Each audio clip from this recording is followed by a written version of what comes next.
You were supposed to have it figured out by now. You were the one people pointed to, the sharp one, the one with answers, the one teachers remembered. And yet here you are, somewhere in your 20s, watching people you once considered average quietly build lives, while you're still circling the runway, waiting for permission to land. You are not failing because you aren't smart enough.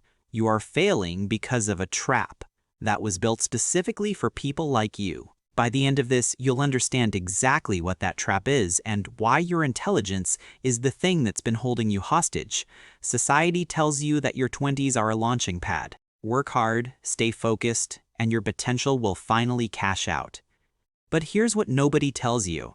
For smart people, the 20s aren't a launching pad, they're a pressure cooker. And the smarter you are, the higher the heat, because somewhere along the way, you absorbed a story about yourself that you were built for something exceptional. And now every ordinary Tuesday feels like evidence that the story was a lie. The problem isn't your ambition. The problem is that you've mistaken motion for meaning and waiting for certainty, for wisdom. Here's the trap. Psychologists call it identity foreclosure. It's what happens when you lock yourself into a self-concept so early that you stop being willing to experiment with who you might become. For most smart kids, this happens quietly, somewhere between ages 7 and 17. You got the grades without the grind, you impressed without trying. And so your brain built a model of the world where intelligence was your competitive advantage. Your entire personality, really. Fast forward to your 20s. Suddenly, the game changes. The world stops giving you points for being clever and starts demanding that you actually build something, commit to something, tolerate being bad at something for long enough to get good. And your brain, loyal to the model it built years ago, starts pulling the emergency brake. Because trying hard and still struggling doesn't fit the story. So instead of updating the story, you protect it. You stay in the planning phase. You keep researching. You take one more course. You wait for the right moment that will never come. This isn't weakness. This is a brain doing exactly what it was trained to do. Here's what people around you see. They see someone distracted, non-committal, maybe a little arrogant. Someone with big ideas and thin follow-through. They think you don't care enough. They are wrong. You care so much. It's practically crippling you. The real reason smart people stall in their 20s isn't apathy. It's hypervigilance. Your brain is running threat assessments on every decision, every move, every possible outcome.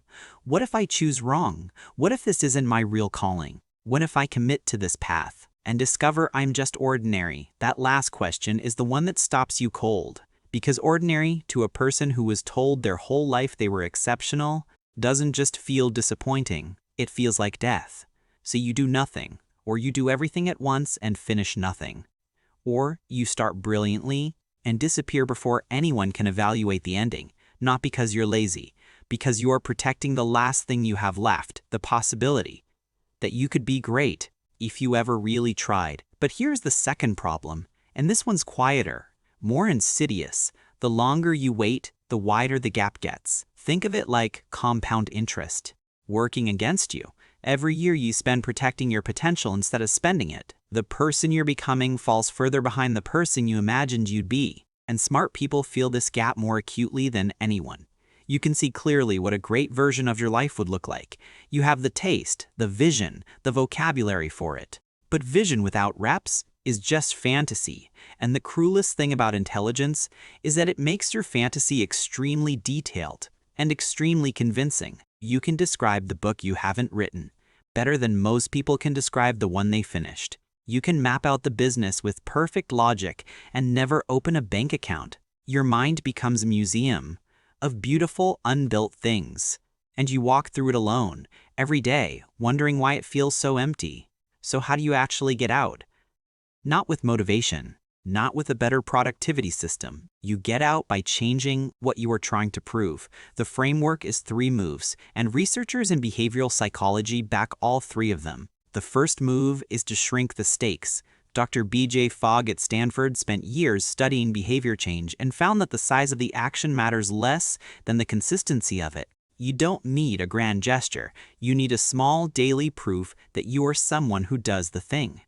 Write 1 paragraph, send 1 email, Code 1 function, not to produce something great, to prove to your nervous system that starting is survivable. The second move is to divorce your output from your identity. This is the hard one. You have to practice saying out loud if necessary, "This work is not me." A bad draft doesn't mean a bad mind. A failed launch doesn't mean a failed person. Athletes understand this intuitively because sport gives them immediate, objective feedback with no moral weight. You need to build the same separation. The work is a thing you made.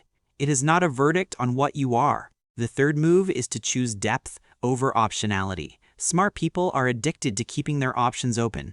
It feels like strategy. It is actually fear. Wearing a very convincing disguise. Research on decision-making, including the work of psychologist Barry Schwartz on the paradox of choice, shows that more options don't produce better outcomes. They produce paralysis and regret. Pick one thing. Not forever. Just for now. Go deep enough that you actually find out what's under the surface, because the version of you that committed and failed will always be more capable than the version that never found out. Here is what I want to leave you with. Being smart in your 20s is not an advantage, unless you learn to make it one. Raw intelligence, undeployed, unscratched, unrisked, is not a gift. It's a storage problem. The people who actually build something remarkable in their lives are almost never the ones who had the most talent at the start. They are the ones who are willing to be confused the longest, who could sit with not knowing and keep going anyway.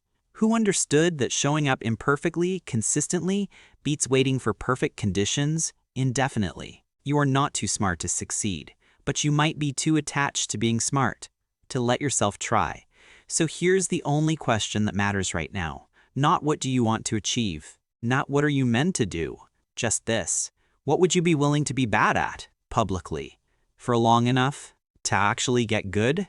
Because the life you're imagining is on the other side of that answer. And the person who can build it isn't the gifted kid from your past, it's whoever you decide to become, starting now. If this hit something real for you, subscribe. We're here every week, dismantling the stories that were supposed to help you, but didn't.